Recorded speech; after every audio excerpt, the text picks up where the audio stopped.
მიხეილ სააკაშვილის მიმართ გამოტანილი აღკვეთი ღონისძიება და უმცირესობის პროტესტი. პოლიტიკური რევანში თუ სამართლიანი გადაწყვეტილება პატიმრობის შეფარდების შემდეგ დღის წესრიგში დგება საკითხი გამოაცხადებს თუ არა ყოფილ მაღალ ჩინოსნებზე საერთაშორისო ძებნას პროკურატურა.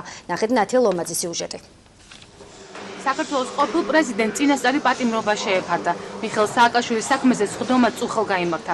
სასამართლოს გადაწყვეტილებას უსაფუძვლოს უწოდებს დაცვის მხარე და მის გასაჩივრებას სააპელაციო სასამართლოში გეგმავს. სინამდვილეში ბრალის დადგენილების გამოტანის დროს საქმეში მტკიცებულებები საერთოდ არ იყო და შემდგომ დაიწყეს ამ საქმის ასე თქვა შეკერვა და ეს არის ძალიან თვალნათელი.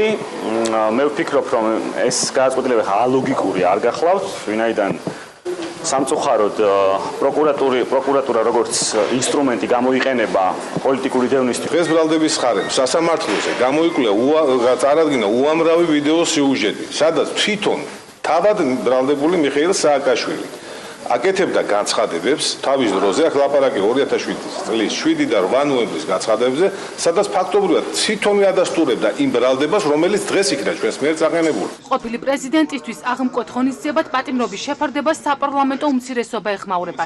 ისინი საქმის პოლიტიკურ მოტივზე საუბრობენ. დავით ბაქრაძის განცხადებით ეს გადაწყვეტილება საქართველოზე უარყოფითად აისახება. სინამდვილეში ერთადერთი მხარე, რომელიც ამ ნაბიჯს შეხვდა მოწონებით და აპლოდისმენტებით, გახლავთ სწორედ რუსეთი და ვლადიმერ პუტინი. ეს არის ის, რაც უარყოფითად აისახება ჩვენი ქვეყნის ნატოში და ევროკავშირში გაწევრიანების პერსპექტივაზე და ძალიან სამწუხაროა, რომ ხელისუფლებამ ქვეყანაზე, ქვეყნის მომავალზე და ადამიანებზე ზრუნვის ნაცვლად თავარ პრიორიტეტად დაისახა პოლიტიკური შურისძიება და წინა ხელისუფლების წარმომადგენლებზე ანგარიშსწორება. რუსეთის აგენტებს შკრილნიკოვს, ჩახალიანს გმირებად რაცხავენ და ციხიდან უშვებენ და ქართული სახელმწიფოებრიობის საფუძვლის ჩამყრელს და ყველაფერი იმის, რითაც დღეს სარგებლობს ივანიშვილი შემქმნელს დამნაშავედ აცხადებენ და პროკურატურა მის წინააღმდეგ დევნას აცხადებს და მართული სასამართლო კი უსჯის პატიმრობას.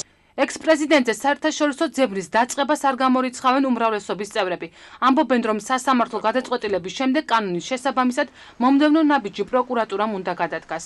რაც შეეხება შემდეგ პროცედურებს, ალბათ პროკურატურა იმოქმედებს კანონის შესაბამისად, რაც გულისხმობს იმას, რომ ამის შემდეგ უკვე ცხადდება საერთაშორისო ძებნა, როგორც ჩანს სააკაშვილი პარალელ რეჟიმში უკვე ეძებს პოლიტიკურ ქოლგას და შეეცდება თავის არიდებას, თუმცა საქართველოს პროკურატურის ვალდებულება იმოქმედოს კანონის შესაბამისად. მე იმასაც არ გამოვრიცხავ, რომ ექსტრადირება კიდეც რომ მოვითხოვოთ, შეიძლება ექსტრადირება არ მოხდეს, მაგრამ მე მიმაჩნია, რომ ყველაფერს თავის სახელი უნდა დავარქვათ ხოლმე და ეს არის მთავარი, არა ის თუ როგორ დაისჯება, არამედ ის, რომ ჩვენ ვიცოდეთ რა ადამიანმა ვინ რა დააშავა და რო ამისთვის პასუხს აგებს. ეს პრევენციაცაა. თუ კი მათ არ მოთხოვთ პასუხს, ჩვენ ვერავინ ვერ მოგთხოვს პასუხს, რამე რო დავაშავოთ.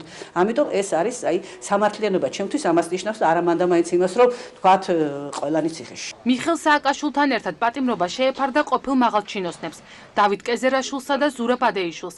მათ ბრალი 7 ნოემბრის აქციის დარბევისა და ტელეიმედში შეჭრის საქმეში ედებათ, რაც სამსახურეობრივი უფლებამოსილების გადამეტებას გულისხმობს. მათთან ერთად ბრალდებულები არიან პატიმრობაში მყოფი დედაქალაქის ყოფილი მერი გიგი უგულავა და შინაგან საქმეთა ყოფილი მინისტრი ვანო მერაბიშვილი.